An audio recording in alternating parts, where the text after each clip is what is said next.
No, I'm just ready to go, man. I can't wait to start talking about this Deshaun Watson preseason deal. Is he going to play or not? And my theory is, Jason, I can't wait to hear you weigh in on this. I think the league's going to pull a fast one and come up with their decision before kickoff because they don't want the optics of seeing that guy on a football field. Period. End of it. I could be wrong, but I don't think we're going to see him tomorrow. I just don't. Well, I think the Browns are trying to get him out there before they can't. And if a ruling comes back as an indefinite suspension, he's ineligible to play. So I think they're trying to get him out there, at least get a look at him and knock some of the rust off. They know he's going to be out a while. So this is an opportunity to at least get him on the field, take a couple live reps, get some snaps, and see how he looks. I don't think a decision is going to come before tomorrow, but I've been wrong on half of this stuff, so who knows?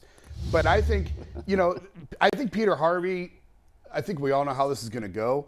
But if you look at the fact that he just got the case, and look how long Sue Robinson took to render a verdict, I think we were all a little bit premature in thinking it was going to come on Monday. I do think that he is going to try and do his due diligence on this.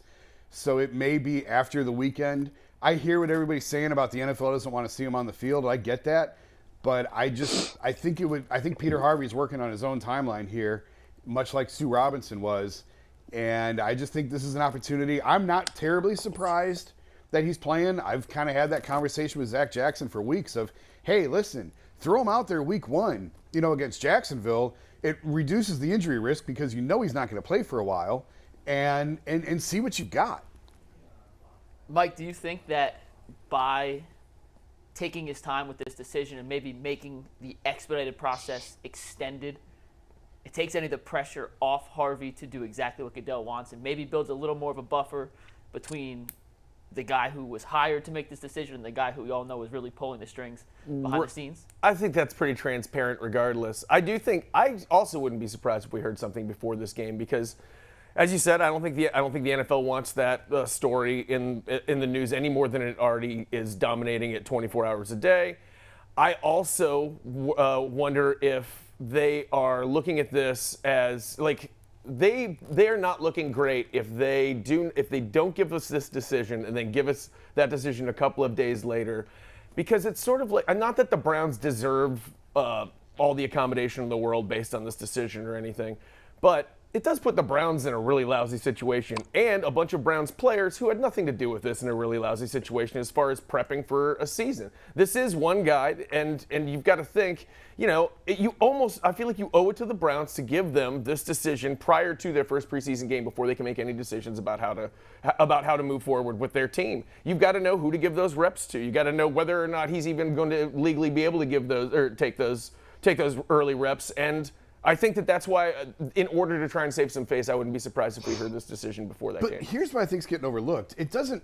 They can render a ruling unless it's an indefinite suspension. He can still play. But I think, and that's key though, but I mean, there's a decent chance it's going to be an indefinite suspension. All the reports say that's what they are looking for. Well, there's a difference in a year and indefinite, right? Right. And so if it's a year, honestly, this is uncharted waters here. And if it's a year. So much of this that's the problem. I don't know if he's eligible or not. To play week one. I think the league has to sort that out. If it's a full year-long suspension, if they say it is 1 year, that's different than saying you're suspended indefinitely and you have to apply for reinstatement next year.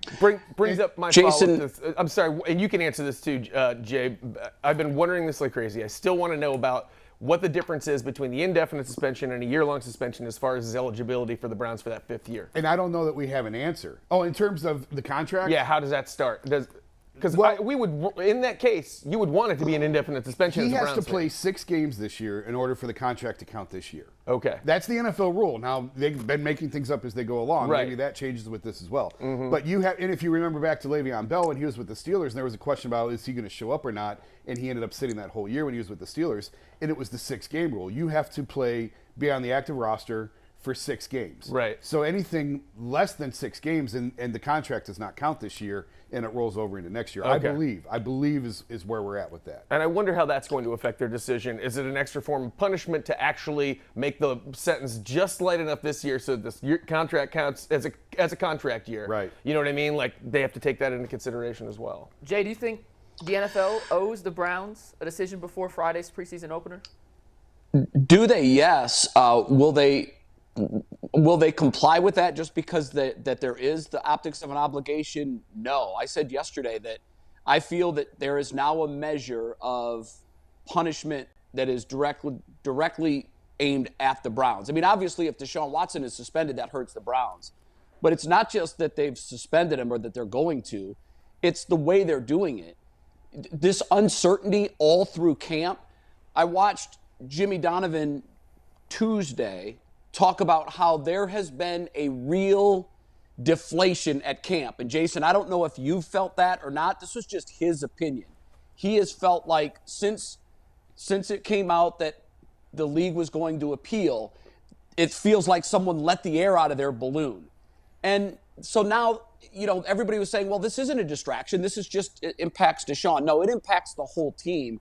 And now it's really putting a dark cloud over the entire preseason and the entire camp, because this has been lingering for the entire camp. So I wouldn't be surprised at all if at 4:30 tomorrow we hear that there's an indefinite suspension. I really wouldn't, because at this point, I'm going with what can the league do to most disrupt the Browns?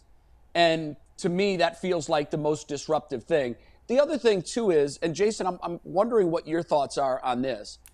If he's suspended for a year, you don't put him out there tomorrow. Why would you? He's not going to see the field this year. I mean, imagine if they put him out there knowing he's not going to play a single meaningful down of football this year and he were to get injured.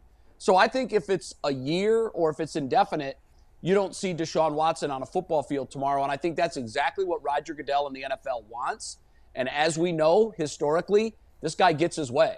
He's like a petulant child. If he doesn't get his way, he changes the rules and he keeps going until he does get his way. And ultimately, it feels to me like that's what he wants. So that's what he's going to get. And you also have to factor in that if the NFL gets too aggressive, I heard Albert Breer talking about this the other day, and I agree with him a little bit, but not all the way.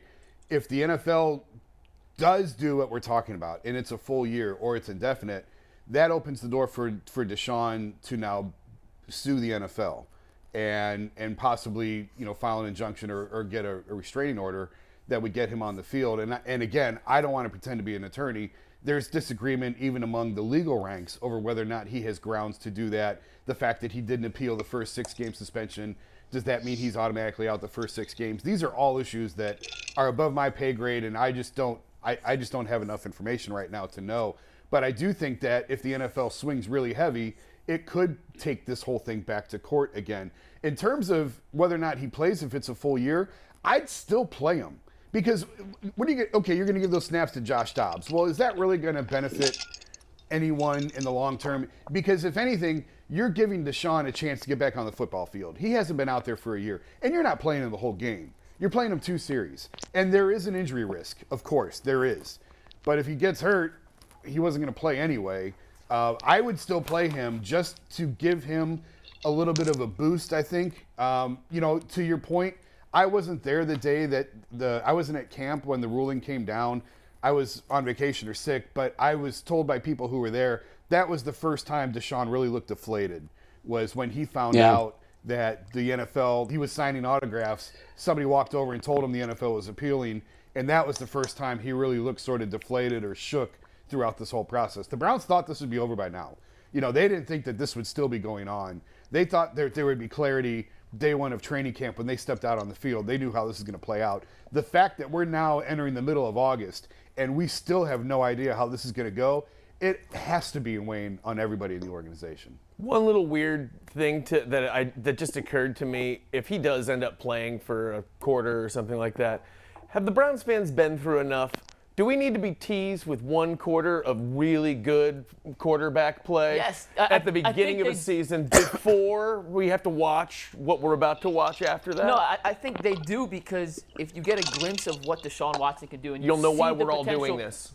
It makes the punishment and the wait potentially worth it, because you'll see the comparison of what you had in Baker, what you've had in Charlie Fry, and all the quarterbacks on the back of that jersey, that long list of names. Yep. Deshaun Watson, talent-wise, is significantly better than any of those guys on their best day. Or he was 2 years ago. Or he was 2 years ago, exactly. And that is fair. He may not be the same player, but Yeah, I think that tease, if he comes out and he balls out. In a preseason game against Jacksonville? It doesn't matter. It's just the fact I think there's that a pretty good chance. He's only playing 2 series at most. Granted, but So if he goes out and balls out, though, But- it gives you that sense of hope that, hey, I know this has been a pain in the butt, and this has been more tumultuous and treacherous than we ever imagined it would be. Yeah. But the light at the end of the tunnel is that, and that is worth waiting. But you're also going to have a lot more angry Browns fans, like the NFL, not that the NFL gives a damn, but you're going to have a bunch of angry Browns fans going, oh, like when that decision finally comes down. Realistically, he's going to be 2 of 6 for 18 yards, and they're going to pull him. Like, let's set the bar. You know, he's only getting 2 series. Wow, you really got it down mathematically. I'm just saying. I know what Stefanski you're gave him saying. the first 15 play sheet. That's why he knows exactly. Right. No, I'm just saying, like, we think he's going to drive the field and score 2 touchdowns, and maybe he does. But realistically, the first 2 series of the first preseason game, you're pretty vanilla, and he's probably, they're not opening things up. It's going to be, people who are expecting a very dramatic performance from him Friday, I think are going to be You just have not been following this narrative of this whole situation then. Because I'm not saying, you're right, realistically that's what should happen. That's typically what does happen in a preseason game. But this is like a ridiculous, awful, messy fairy tale. So he's going to drive them for 2 So touchdowns. he's going to drive them for 2 He's touchdowns. a perfect QB rating. And then somebody's going to like collapse on the ground and start choking to death. He's going to give him the Heimlich and save his life. There's going to be a whole bunch of storylines coming out of this. That's all I'm saying. Jay, if you were Kevin Stefanski, how much would you play Deshaun Watson tomorrow night, assuming he is allowed to play? That's a big if, because again, I feel like the NFL is going to swing in at the last second and spoil the day. But if he's allowed to play, I give him a couple of series. But McNuggets, to your point of allowing Browns fans to see what he is, it's a preseason game against Jacksonville. If he throws 2 passes and they're both interceptions, or if he throws 2 passes and they're both touchdowns, it doesn't change my view of what we have here. I think everybody knows the last time we saw Deshaun Watson, he was a game-changing quarterback, and that's what we were looking for.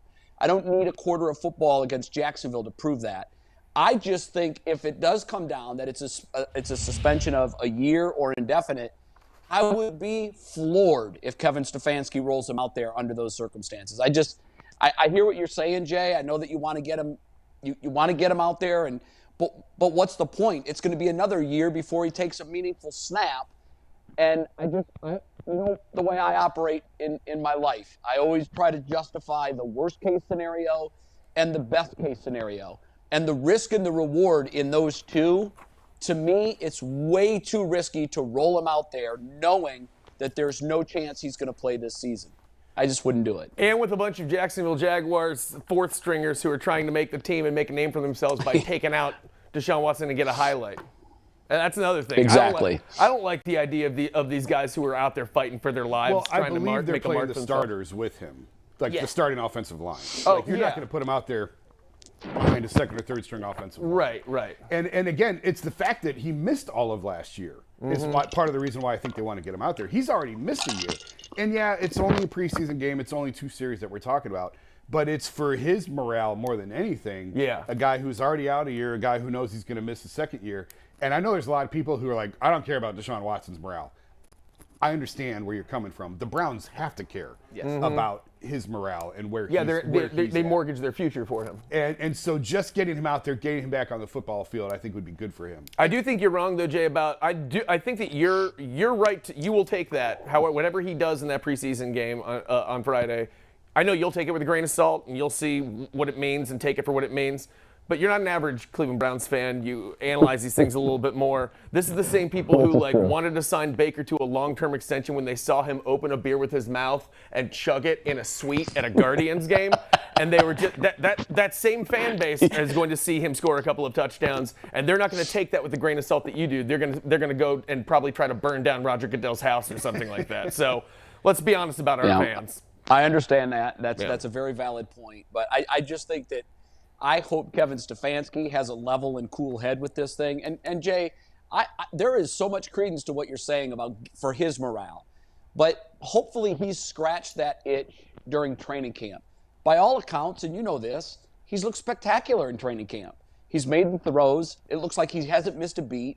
I don't feel like he needs that to prove to himself that, yeah, I can still do this. He knows that. I really hope, and I hope my cynicism is completely unfounded here and I'm wrong. But as I've been playing this thing out in my head, is he going to appeal? Of course he's going to appeal. He didn't get his way. He didn't get what he wanted.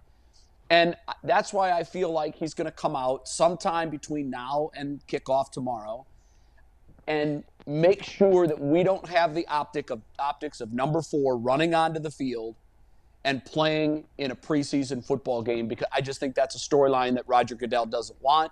And as we know, this dude gets what he wants almost every single time.